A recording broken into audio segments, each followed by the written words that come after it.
Patuloy ang pagsuri ng legal expert sa draft ng Bangsamoro Basic Law.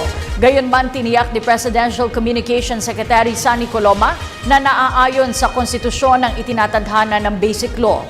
Target ng pamahalaan na maisumite ang panukala sa Kongreso ngayong buwan ng Mayo.